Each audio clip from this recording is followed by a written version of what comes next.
cover 4 verses tonight, Proverbs 26. And as you turn there, I'll take a side step for just a brief moment and give just a pastoral point of view for a minute on a Wednesday. I think it's good every once in a while just to consider some things. I talked with somebody within the last 10 days that got me thinking on a lot of different ways, because there's a line that every person draws when we deal with people. And sometimes we got to be careful. I find in my own life I can move that line based on the person, and I think we should keep it in the same place. And here's the line. Some people we give a lot of grace to and a lot of leeway, a lot of second chance opportunities, a lot of just extra measure of keep going, we're on your side. And it seems there's other people that we come down heavy on and say, no, you messed up, or you disappointed me, or you sinned, and I cast you off, and you'll never be able to recover from that. In the life of a church, we need the mind of Christ. We need the passion that he had for people. I rehearse the story often of this woman that was caught in the act of adultery, brought to Jesus, set before her to be judged. The Pharisees had condemned her and said she's guilty of death. Really, they didn't care about her, and they really didn't even care about justice. They just cared that they could make an example of Jesus and try to trip him up. You remember the context there. They brought her into the temple. Jesus, this woman was caught in adultery in the very act. Moses says that she should be stoned, but what say you? Jesus stoops down and writes in the sand. We understand, he that is without sin, let him first cast the stone. And at one point we find that Jesus is very much all about the law, all about doing right. And then on the other hand, he's also very much about telling this woman, where are your accusers? And are they not here? And she looks around and says, they're gone. No one's here to accuse. And Jesus says, neither do I accuse you. Go and sin no more. I think it's important as Christians that we recognize people for who they are. I'd ask for a raise of hands, but no one's going to raise their hand if I asked, how many here have never sinned?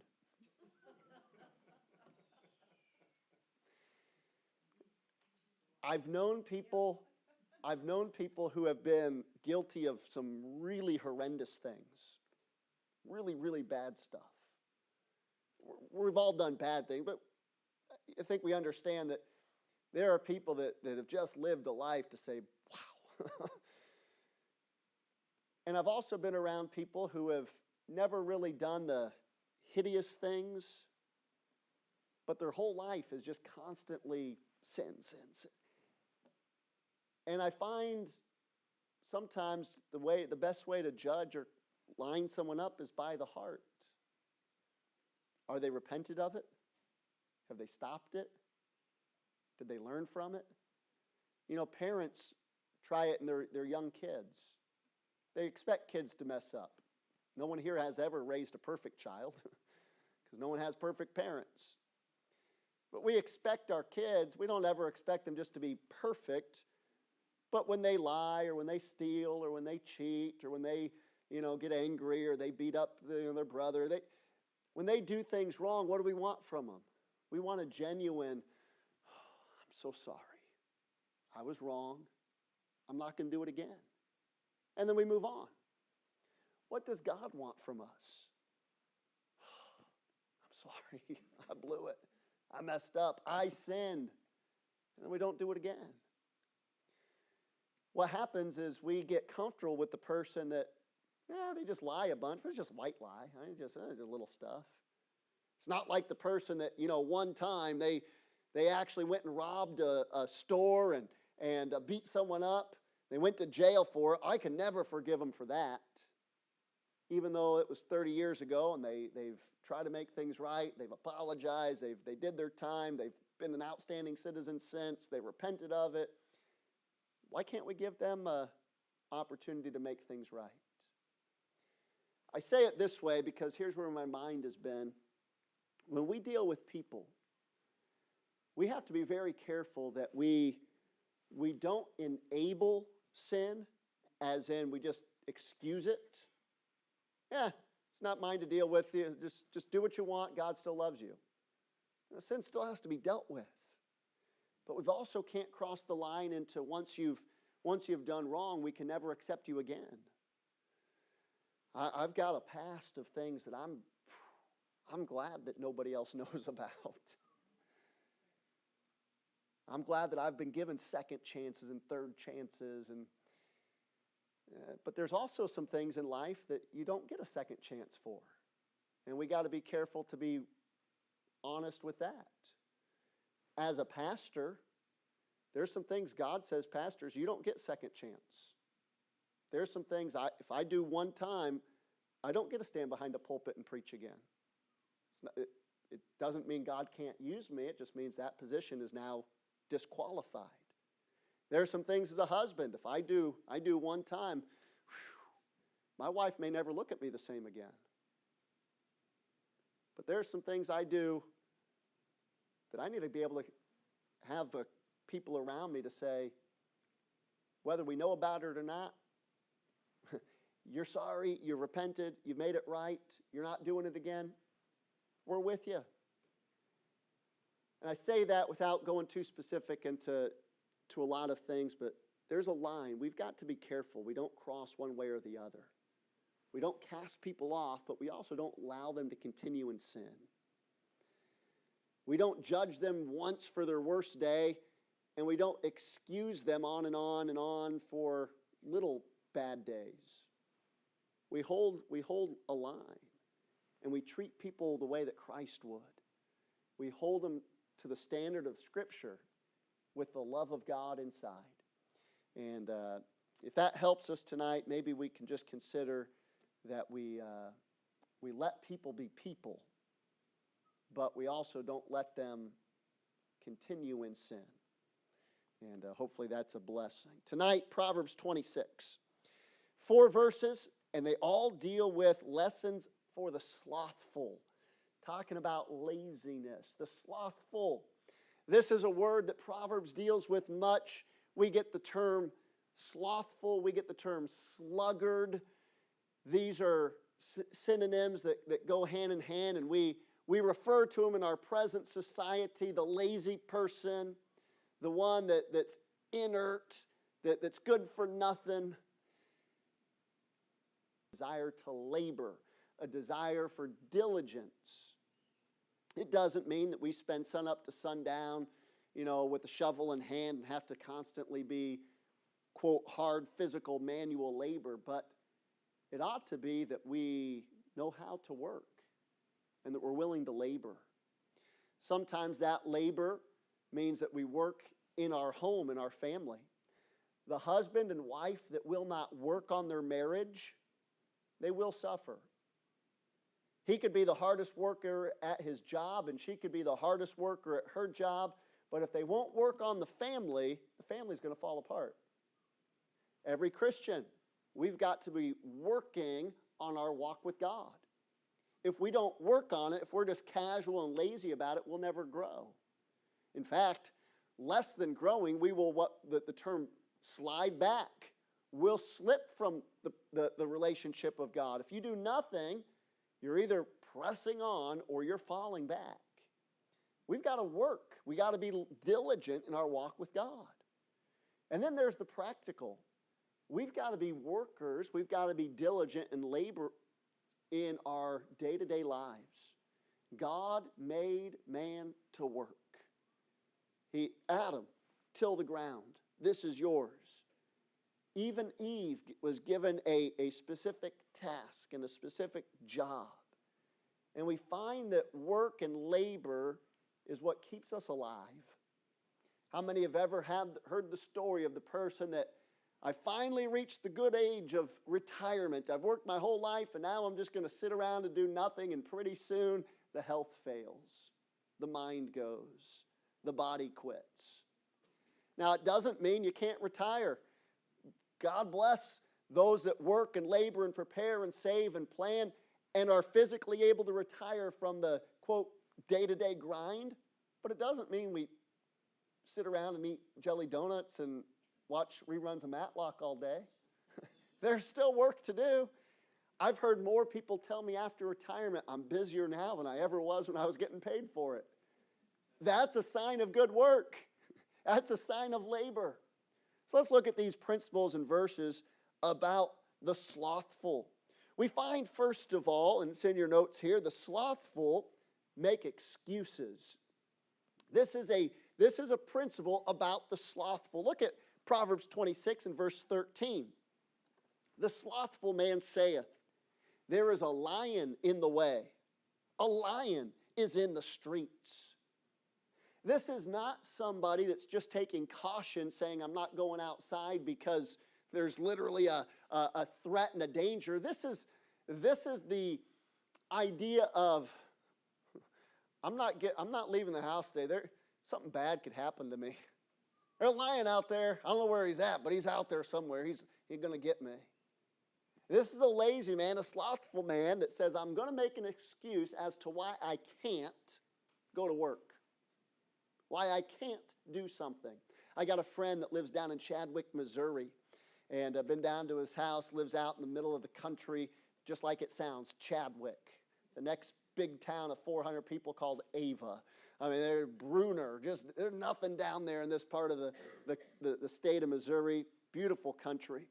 And he was a welder that traveled across the state for a long, long time, and now he runs his own shop and got a wonderful family. But he's got a statement, and I may not be original with him, but he says, can't, never, could, do nothing. Maybe you've heard something similar like, can't, never, could, do nothing. His son, when he was probably 8, 9 years old, Dad, I can't. Son, can't, never, could, do nothing. And I started hearing that, when he would talk to can't. If the attitude is I can't, it won't, and it never does do anything. It's not good English, but it's a good principle. If we've got an excuse, we'll never get it done. You'll never take action. And there's something about the slothful that just has a propensity of always making an excuse for why I can't get the job done.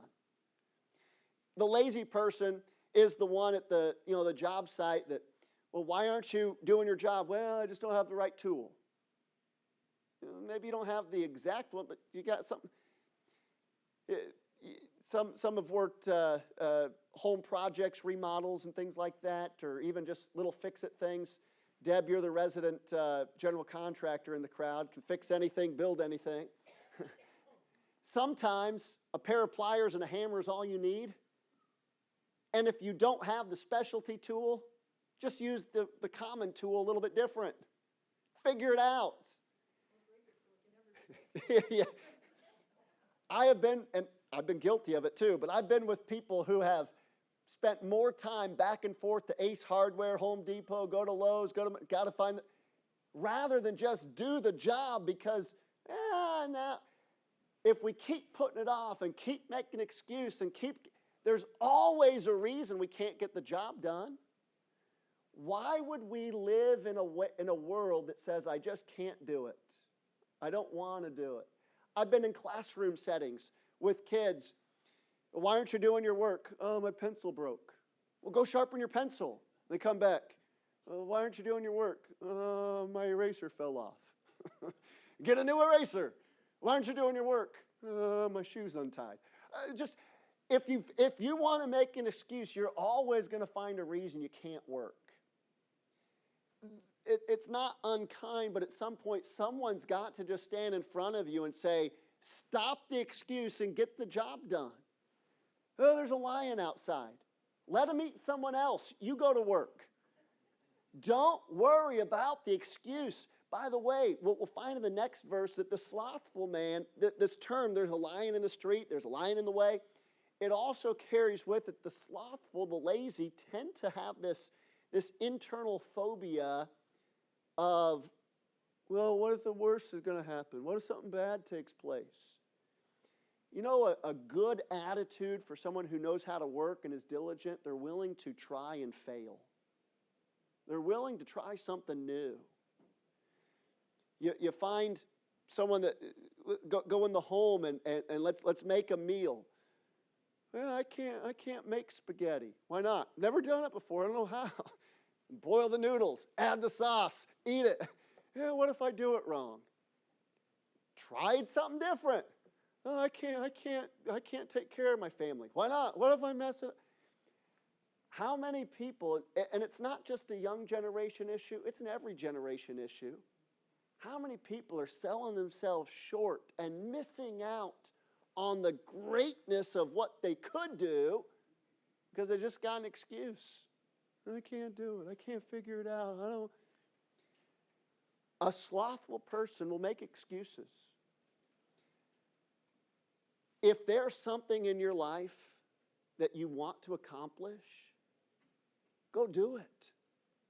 And if you fail, don't make that mistake again and try it again. You'll probably fail again, but hopefully it's a different mistake. And try it again. And keep working until it's done. It's a good attitude that says we're just going to keep doing it. We're going to keep at it. We're going to keep trying. The fervency, the desire. But the slothful wants the excuse. Wants to always say why they can't get it done. We can talk a long time about slothful making excuses, but let's look at the next verse. These all four go hand in hand. Look at verse number 14. As the door turneth upon the hinges, so doth the slothful upon his bed. It's spelled out simply for you in your notes. The slothful enjoy slumber. It's so simple. How many of us like to sleep? The truth is we need it. We need to rest. But here's a characteristic of the slothful. The bed becomes the most important piece of furniture in their life. It's just constant. I'm not moving from this. Oh, it's not even a sleeping. When I have a problem sleeping, I often get convicted. I should have worked harder. I should have got up earlier. Sleep's not a bad thing. Here's the application. As the door turneth upon the hinges, so the slothful upon his bed. What's he doing turning in bed? Why aren't you sleeping? You work hard, you'll sleep hard. But just to sit and toss and turn. And please, I'm not talking restlessness. Sometimes there are physical and tossing in bed's okay. But if it's literally a matter of spending the day, I'll lay on this side. I'm going to get on this side. I'm going to cover up on the, I'm going to stretch this leg. Now, and all day is just, I'm curled up on the couch. I got my pillow. And I'm going to go sit in the recliner for a little bit. Why the bed? Because it's carelessness. It's a place where I don't have responsibility. It's a place I don't have obligation. Every mom, and moms I think are the hardest working, most diligent people in all the world. This isn't a knock on moms. But every mom knows what it is to need the escape room in the house.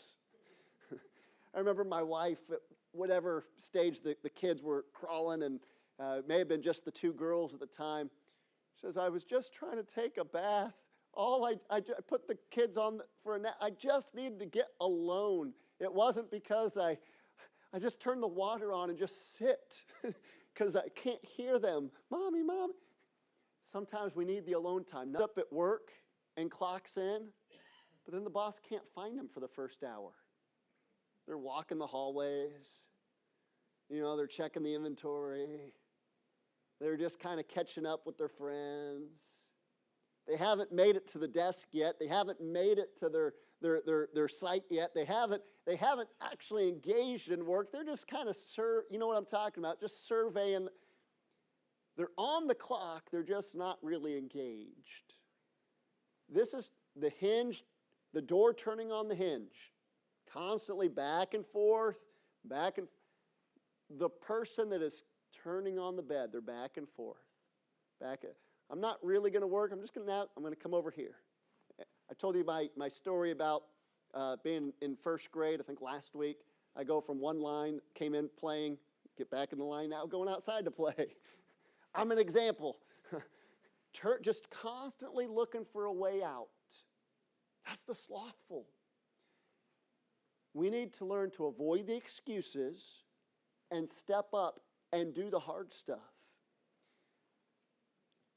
Such conviction pointing this way.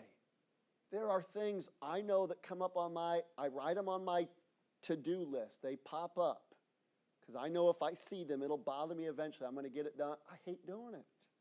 I don't like it, but I need to. Here's what I learned. If I will do them first, just get it out of the way. Get it done. Then I can actually enjoy the things I really like to do. We all have things, whether it's a paid job or it's just things of life. We all have things that we like doing and things we don't. So get the ones that we don't like out of the way so the rest of the workday is enjoyable. We move on. Verse number 15. I like this verse. The slothful hideth his hand in his bosom. It grieveth him to bring it to his mouth. Doesn't that sound lazy? I could picture this one. This is my brother. Years ago. Now he was a little bit sick. No, it wasn't it was me. I got the story wrong. This was me. This was after the tetanus shot. Coming home, first grade, kindergarten, whatever they give you the tetanus shot. I got it in the leg. I didn't want to walk. Alan, carry me. Oh, put my shoe on. I can't do it. Here's the slothful.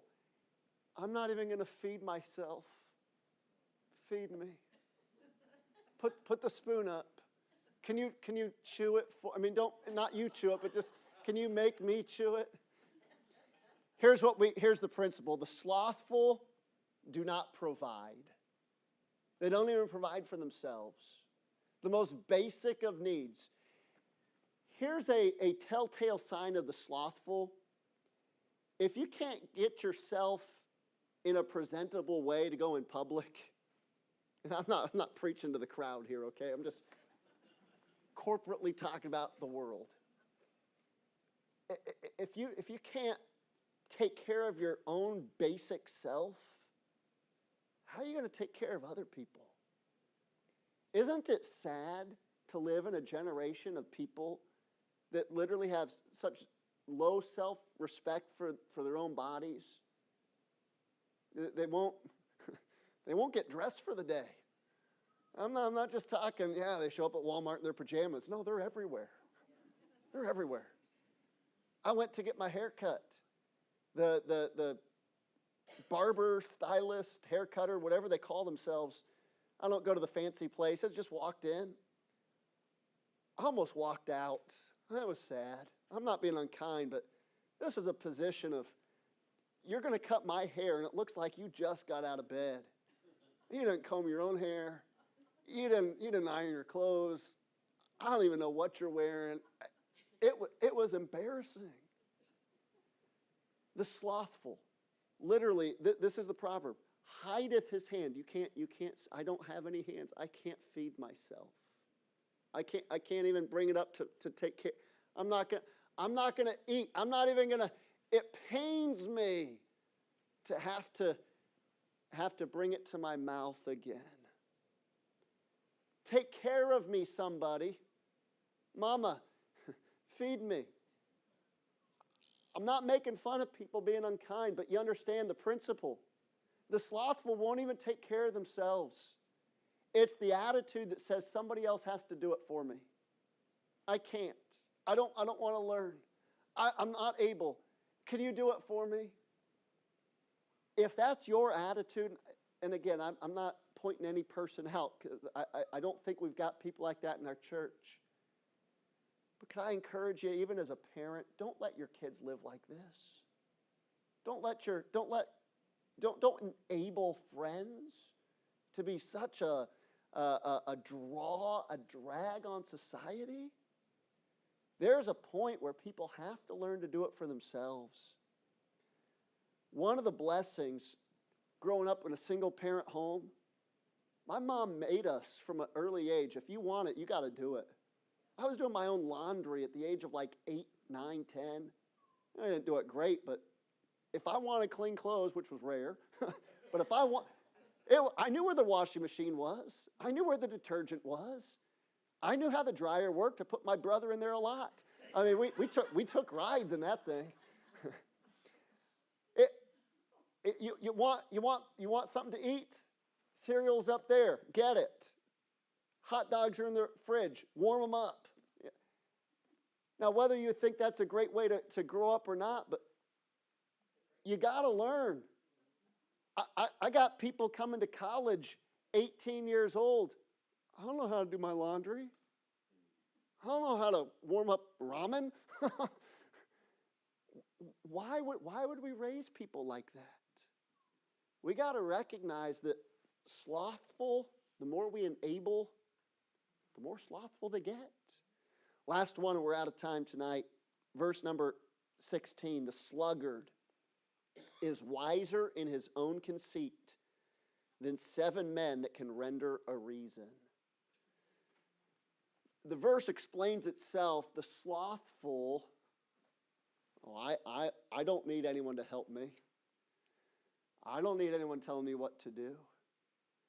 I've already got it figured out. Now, I'm not going to do anything with my life, but I know how to do it. Wiser than 7 men that can render a reason. In other words, you can give proof positive, logical, salient arguments to explain to the slothful person, but they're not going to listen. Here's what we write it down. The slothful does not receive instruction. The slothful do not receive instruction. Someone who's lazy is going to be lazy. Someone comes in, I've seen it firsthand, someone comes to the church, hey, having a hard time, need some money for gas. Hey, I got 3 kids, man, we need some food. I'm the first to say I want to help everyone we can help. Sometimes helping them with a tank of gas is what they need. Sometimes helping them with some bread and peanut butter and Rice Krispies.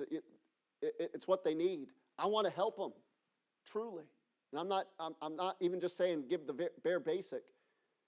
But sometimes what they need for real help is let's sit down for a minute. How do you make money? How do you get money? Well, I get this much from my, source here, and well, what do you do with it? They don't like answering that. Because don't you think if you needing food, don't you think you'd buy that first? Don't you think you'd take care of that number one? Kind of need it. But you can't express logic to someone that's just lazy. I've seen a lot of people able. Got to be careful. I'm not criticizing those that truly need help. Please understand that. But there's a lot of able-bodied people, able-minded people that can get a job. We have seen signs everywhere. Work. You can get to McDonald's and make $15 an hour. There is work. Yeah, but I don't want to do that. Why would you let someone else take care of you when you're capable to take care of yourself? And yet the slothful will not receive the instruction. If you just get up an hour earlier, go clock in on time, you'll get a little bit of, maybe not a lot, but enough. You could take care of things. You could show reason. You could show planning. You could be, but the slothful won't. I got it figured out. Can't explain something to a fool. We've seen that last week or 2 weeks ago. And you can't explain reason to someone that's just lazy. A student that sits in math class. I don't understand algebra. Okay, let me show you. Watch here. A plus B equals C. Therefore, B minus C. I can't do it. You can't explain something to someone that's just lazy. They're not going to learn. I end with this because here's where we have to take inventory. We may not be lazy to the point to say, I just turn back and forth on the bed, lazy to the point I'm not going to feed myself. But I wonder if we truly get lazy to the point I'm not able to understand anything. I'm not able to learn. I've heard good people try to, I can't understand the Bible. Have you read it? Oh yeah, man. Well, I don't know everything in this book. And I'm not the smartest person, but I found this, the more I learn, the more I study, the more I learn, the more I know. The more I keep searching, the more I can learn.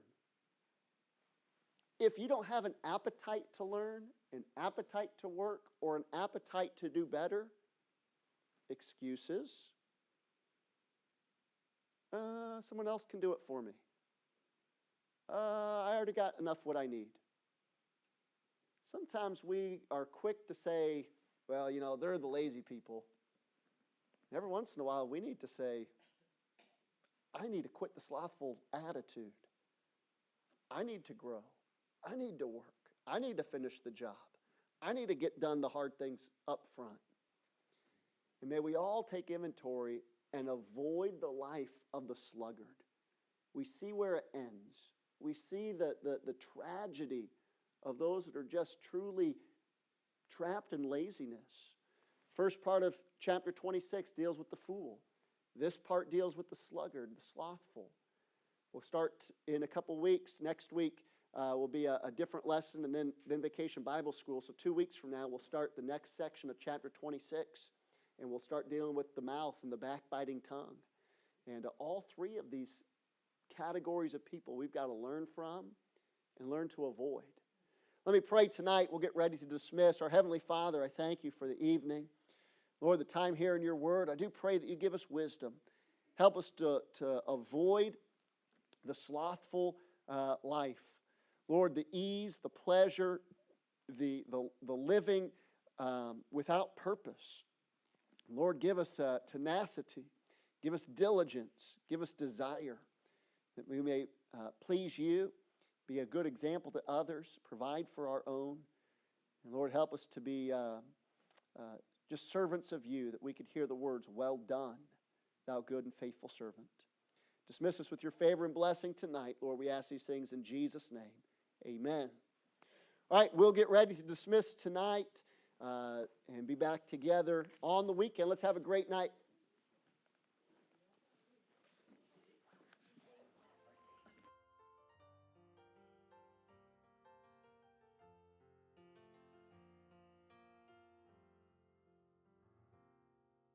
There's a story in the Bible about a city God has prepared that a man could run to. When he found himself in trouble, in time of great despair, fleeing from the one who sought his life. And there outside that city, he cried unto the keeper and asked if he could enter in. And there he would find safety, as God had made provision for that city of refuge.